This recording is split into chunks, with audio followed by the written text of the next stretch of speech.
జై శ్రీరామ్. అందరికీ నమస్కారం. చిన్న కథ, మంచి సందేశం.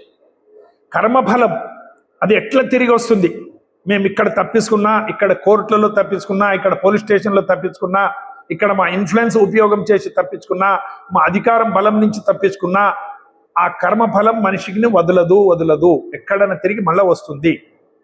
ఒకసారి ఏమైంది, రంగనాథ్ మిశ్రా అని సుప్రీంకోర్టు జడ్జ్ గారు జగన్నాథ్ పురికి ఒక లా కాలేజీలో చీఫ్ గెస్ట్గా వచ్చిండు. ఆయన అక్కడ స్పీచ్ అంది. సాయంత్రం ముఖ్య అతిథి, దేవస్థానం పోయేద్దాము, ఇంత పెద్దగా దీనికి వచ్చాను జగన్నాథ్ పురికి అని. పురి దేవస్థానం పోతారు, దర్శనం చేసుకుని బయటికి వస్తారు.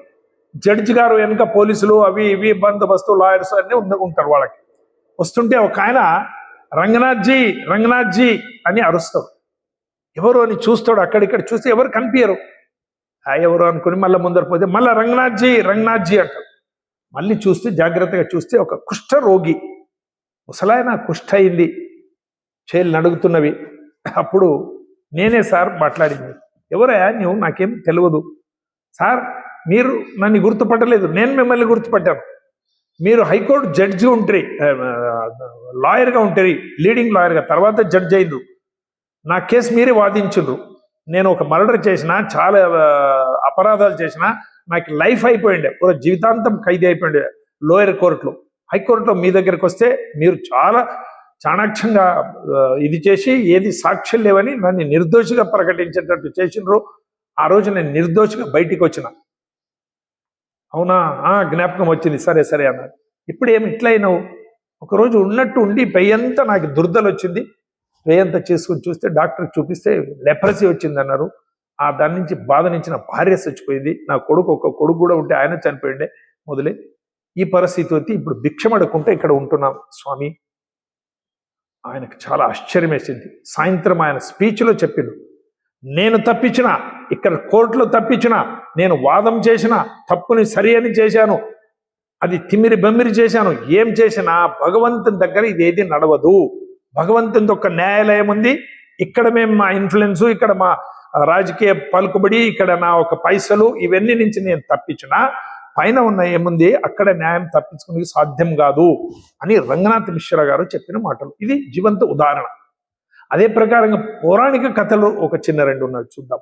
కర్ణుడు యంగ్ వయసులో ఉన్నప్పుడు, చిన్నప్పుడు శబ్దభేది బాణం నేర్చుకునేటప్పుడు ఆయన బాణం శబ్దం నుంచి విని బాణం కొడతాడు. ఎక్కడ శబ్దం వచ్చింది ఆ బాణం అక్కడ పోతుంది. ఒక నిండు గర్భిణి ఆవు చనిపోతుంది.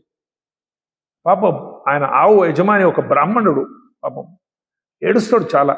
ఈయన పోయి చూస్తాడు. కర్ణుడు, ఎందుకు కొట్టినావు అంటే, నాకు తెలియదు, శబ్దభేది నుంచి నేను కొట్టినా, నాకు ఉన్నదే ఒక ఆవు, దాన్ని ఆస్తినయా, గర్భిణి ఉంది, అది నిండుగా, దాన్ని చంపేసినావు, నువ్వు శాపం ఇచ్చేస్తావు, నీవు కూడా ఇలాగే ఒకరోజు చచ్చిపోతావు. నిశ్శస్త్రంగా ఉన్నప్పుడు, నీకు ఏమీ ఇదిగా రానప్పుడు, అలాంటప్పుడు నీ మరణం వస్తుంది చూడంటాడు. సరే అంటాడు. కర్ణుడు మరిచిపోతాడు, ఏమో అంటుంటాడు పోయింది అని.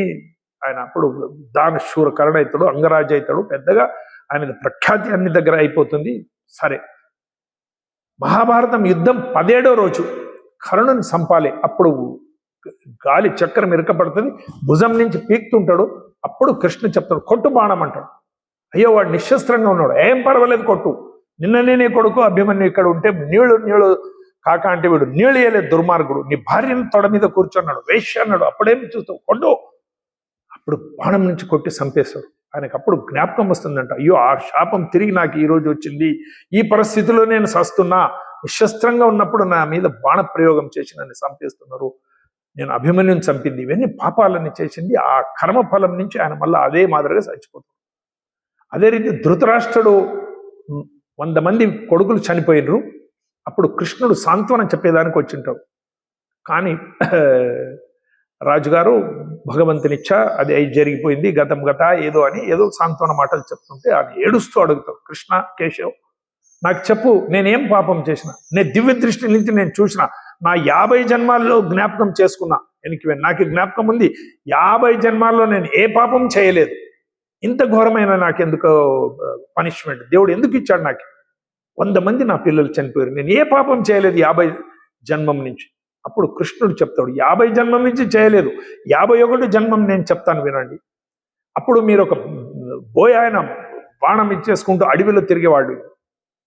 ఒకరోజు అడవిలో తిరుగుతూ తిరుగుతూ వాళ్ళ ప్రాణులు చంపేది, రాక్షస ఆనందం పొందేది, అవన్నీ నీ అలవాటు. ఒక దగ్గర సరోవర దగ్గర 2 పక్షులు, హంస పక్షులు అక్కడ నీళ్ళలో ఆడుతున్నవి. 100 పిల్లల్ని పెట్టినవి. అంతా ఒక గడ్డి వేసి ఆ గడ్డి మీద పిల్లల్ని కూర్చొని పెట్టి అవి నీళ్ళల్లో ఆ పిల్లల్ని చూస్తూ ఆట ఆడుతున్నవి 2 హంస పక్షులు. అది చూసి నీవు ఆ గడ్డికి అగ్గి అంటించి 100 మంది పిల్లల్ని చంపేసినావు. చిన్న చిన్న పిల్లలు, ఆ పిల్లల్ని 100 మంది పిల్లల్ని చంపించావు. అవి కంట్లో నీళ్లు తీసుకుంటూ ఏడుచుకుంటూ నీకు శాపం ఇచ్చినవి. ఒకరోజు నీ పిల్లలు కూడా ఇలాగే చచ్చిపోతారని.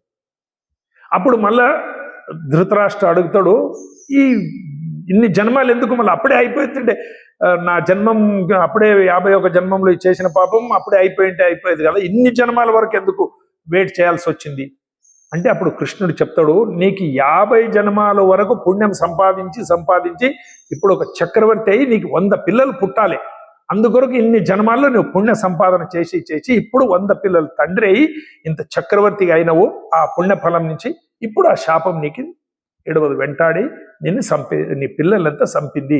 అప్పుడు నువ్వు చేసిన పాపం ఇప్పుడు అనుభవిస్తున్నావు. చూడండి, ఇవి పురాణ కథలు. అయిందో లేదో, ఏ పేజ్లో ఉంది, యా దగ్గర ఉంది, ఎవడు చెప్పిండు, యా స్వామి చెప్పిండు, ఈ దాంట్లో పోకుండా కర్మఫలం అనేది మాదిరిగా ఉంటుంది అని పురాణాల్లో వ్యాసులు రాసే పురాణాల్లో వాళ్ళు 18 పురాణాలు వాళ్ళు చెప్పిన రాయా వాస్తవంగా చూడొద్దండి.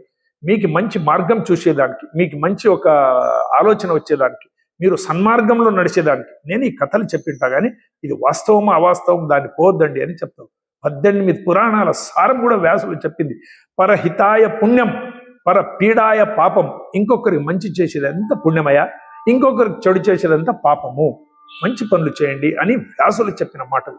ఇవన్నీ మన పిల్లలకి చెప్పాలి. చిన్న చిన్న కథల నుంచి మేము కూడా నేర్చుకోవాలి. మేము ఇంకొకరికి చెడు చేయొద్దు. మంచికి చేయడానికి సాధ్యం కాదు, చెడు చేయొద్దు. కనీసం మంచికి చేస్తే మంచిది, లేదు అంటే ఇంకొకరికి చెడు చేయొద్దు. ఈ ఒక భావనతో జీవితం చెయ్యి అనే ఉద్దేశంతో ఈ కథలు మన పెద్దలు చెప్పింటారు.